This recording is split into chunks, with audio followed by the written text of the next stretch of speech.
नमस्कार। 11वीं कक्षा की राजनीति विज्ञान की पुस्तक राजनीतिक सिद्धांत जिसका नाम है, उसका हम अध्याय 3 समानता कर रहे हैं। आज हम उसका भाग 2 करेंगे। भाग 1 में हम आपको समानता का अर्थ बता चुके हैं और उसमें हमने समानता के 2 अर्थ बताए थे। एक था समानता गलत अर्थ और एक था समानता का सही अर्थ। ये सोचना कि सभी समान है, भगवान ने सबको समान बनाए हैं, ये समानता का गलत अर्थ है।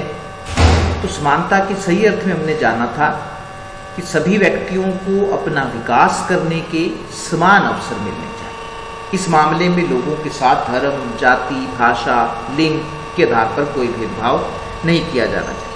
अगर आपको समानता का अर्थ समझ में आ गया है तो आगे इसका जो सेकंड पार्ट है वो आसानी से समझ में आ जाएगा। तो आज हम समानता की विशेषताएं करेंगे। अर्थ जो हमने किया है उसके आधार पर ही कुछ विशेषताओं को जानेंगे कि समानता की क्या क्या खास बातें उसमें से निकल कर आ सकती है। तो समानता की विशेषताएं। समानता की पहली विशेषता है सभी लोगों को अपना विकास करने के समान अवसर। ये हमने समानता के जो सही अर्थ था उसमें किया था। तो सभी लोगों को अपना विकास करने के समान अवसर मिलने चाहिए, पहली विशेषता ये है। और दूसरा क्या है? लोगों के साथ धर्म, जाति, भाषा, लिंग के आधार पर कोई भेदभाव नहीं किया जाना चाहिए। तीसरी है सभी कानून के सामने समान होने चाहिए, छोटा बड़ा नहीं होना चाहिए। चौथी विशेषता है सभी लोगों की मौलिक आवश्यकताएं, जो रोटी, कपड़ा और मकान है, ये 3 मौलिक आवश्यकताएं मानी जाती हैं व्यक्ति की। तो सभी लोगों की मौलिक आवश्यकताएं अवश्य पूरी होनी चाहिए।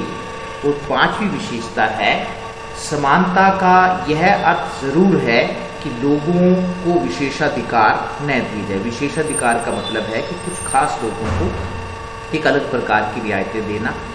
तो समानता ये कहती है कि किसी को भी आप खास रियायतें ना दें। लेकिन दूसरी तरफ एक और बात है कि यदि समाज में कुछ लोग सामाजिक, आर्थिक और राजनीतिक रूप से पिछड़े हुए तो उन्हें ऊपर उठाने के लिए विशेष सुविधाएं दी जा सकती। इस बात को आप नहीं समझे होंगे। तो इसका इस कहने का मतलब ये है कि यदि 2 व्यक्ति हैं और दोनों बराबर हैं, कोई उसमें फर्क नहीं है, तो फिर ऐसी स्थिति में एक व्यक्ति को विशेष सुविधाएं ना दो और एक को आपने विशेष सुविधाएं दे दी और दूसरे को नहीं। लेकिन यदि एक पिछड़ा हुआ है, एक पहले से ही अमीर वर्ग है और एक दूसरा व्यक्ति है वो गरीब है, सामाजिक आर्थिक रूप से पिछड़ा हुआ है या राजनीतिक रूप से भी, तो आप उसको दूसरे के बराबर करने के लिए या ऊपर उठाने के लिए विशेष सुविधाएं दे सकते हैं ताकि वो भी दूसरे के बराबर हो जाए। तो ऐसी स्थिति में समानता का उल्लंघन नहीं होगा। नेक्स्ट है असमानता के प्रकार। जो समानता है उसका जो उसी में से हम असमानता। असमानता का मतलब है कि जब आप लोगों को आगे बढ़ने के लिए समान अवसर नहीं देते हैं। तो असमानता कितने प्रकार की होती है?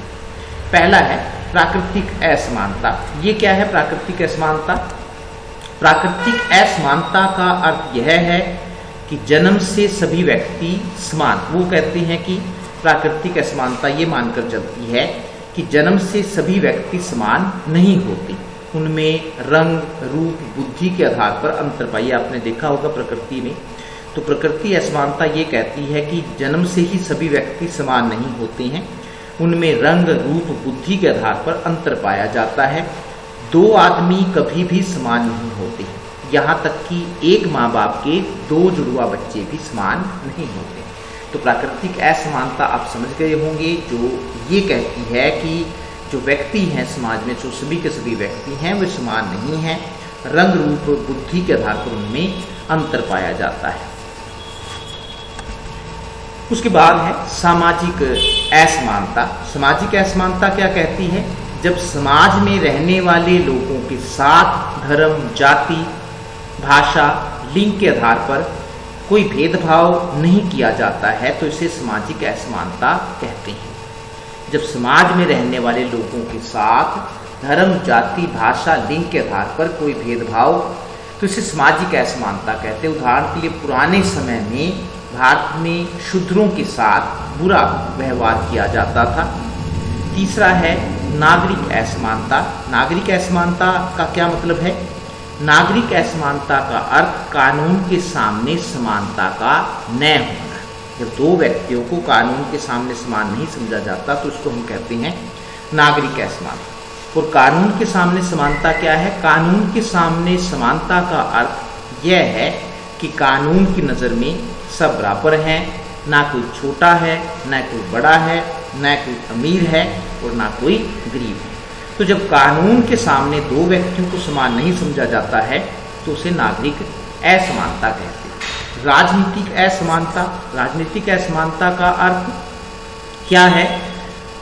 जब एक देश में रहने वाले सभी लोगों को राजनीतिक अधिकार समान रूप से नहीं दिए जाते हैं तो उसे राजनीतिक असमानता कहते हैं। समझ गए होंगे आपको, जब लोगों को एक ही देश में रह रहे हैं धर्म जाति के आधार पर उनको राजनीतिक अधिकार समान रूप से ना दिए जाएं तो हम कहेंगे कि वो राजनीतिक असमानता है। राजनीतिक अधिकार कई प्रकार के होते हैं, जैसे वोट देने का अधिकार, ये आपका राजनीतिक अधिकार है।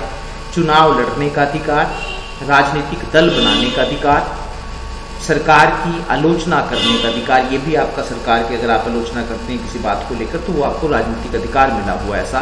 और अगर आप कोई अपनी बात सरकार तक पहुंचाना चाहते हैं तो आप अपनी बात को प्रार्थना पत्र के द्वारा पहुंचा सकते हैं, तो प्रार्थना पत्र देने का अधिकार भी राजनीतिक अधिकार है। दुनिया के कई देशों में सभी लोगों को राजनीतिक अधिकार प्राप्त हैं। कई देशों में भेदभाव किया जाता है, राजनीतिक अधिकार नहीं दिए गए हैं सभी लोगों को। उदाहरण के लिए पाकिस्तान में कोई भी गैर मुसलमान राष्ट्रपति नहीं बन सकता है, तो वो एक धर्मनिरपेक्ष देश नहीं है बल्कि धर्म सापेक्ष देश है, धार्मिक देश है। तो वहाँ पर जो राष्ट्रपति बनने के लिए योग्यता है पाकिस्तान में, वो सिर्फ वही व्यक्ति बनेगा जो मुसलमान होगा। आर्थिक असमानता। आर्थिक असमानता का अर्थ धन के असमान बंटवारे से, कि जब धन का समान बंटवारा न हो, किसी के पास बहुत ज़्यादा पैसा हो, किसी के पास कम पैसा हो, तो इसको हम आर्थिक असमानता कहते हैं। तो आर्थिक असमानता का अर्थ धन के असमान बंटवारे से है, अर्थात जब समाज में कुछ लोगों के पास आवश्यकता से ज़्यादा पैसा हो और कुछ लोगों के पास इतना भी न हो कि उससे वे अपने लिए दो वक्त की रोटी खरीद सकें, तो इसे आर्थिक असमानता कहते हैं। आपकी समझ में आ गया होगा आर्थिक असमानता क्या है। वर्तमान समय में आर्थिक असमानता बढ़ती जा रही है। अमीर होता जा रहा है जबकि गरीब और गरीब होता। देख रहे होंगे आप, न्यूज़ सुनते होंगे, जो पैसे वाले हैं उनके पास पैसा बढ़ता जा रहा है। धीरू भाई अंबानी हैं, दुनिया के 10 जो अमीर लोग हैं उनमें उनका नाम आता है। तो उन लोगों के पास जो है संपत्ति बढ़ती जा रही है, दूसरी ओर गरीब हैं वो और ज़्यादा गरीब होते जा रहे हैं, तो इसको हम आर्थिक असमानता कहते हैं। शैक्षणिक असमानता। ये शैक्षणिक असमानता क्या है?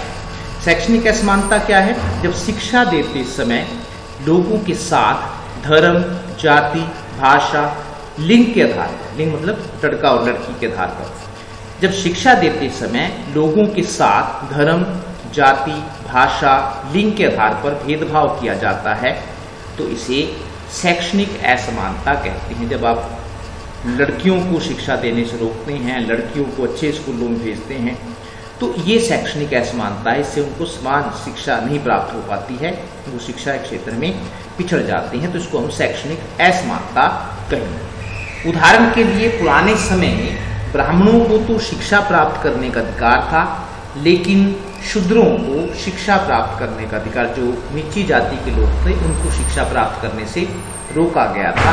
तो ब्राह्मणों को शिक्षा प्राप्त करने का अधिकार था लेकिन शूद्रों को शिक्षा प्राप्त करने का अधिकार नहीं था। तो ये जो एक प्रकार से इस प्रकार की जो असमानता है उसको हम शैक्षणिक असमानता कहते हैं। उसके बाद है लैंगिक असमानता। लिंग के आधार पर, स्त्री पुरुष के आधार पर समान न मानना। लैंगिक असमानता क्या है? ये जब अधिकार और सुविधाएं प्रदान करते समय स्त्री और पुरुष में भेदभाव किया जाता है तो इसे लैंगिक असमानता। जब अधिकार और जब आप सुविधा देते हैं लड़की को वो सुविधा नहीं देते हैं, लड़के को देते हैं। परिवार में आमतौर पर यह भेदभाव किया जाता है कि लड़कियों को हम कम सुविधाएं देते हैं जबकि लड़कों को ज़्यादा सुविधाएं देते हैं। तो ये जो आप लड़का लड़की में जो भेदभाव करते हैं, इसको हम कहते हैं लैंगिक असमानता। दोबारा फिर मैं आपके सामने इसको दोहरा रहा हूँ।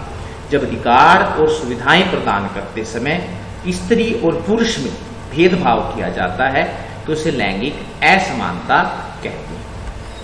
ये आप देख रहे हैं जेंडर इक्वेलिटी की बात हो रही है कि जब आप दोनों का जो पलड़ा है, ये अगर आप देख रहे हैं, ये तराजू है, इसमें दोनों स्त्री और पुरुष बराबर हैं, क्योंकि समानता भी यही कहती है कि लोगों को अपना विकास करने के समान अवसर मिलने चाहिए। इस मामले में लोगों के साथ कोई भेदभाव नहीं किया जाना चाहिए, क्योंकि अगर आप भेदभाव करते हैं तो एक व्यक्ति जो है या तो वो पीछे रह जाता है जबकि दूसरा व्यक्ति आगे निकल जाता है।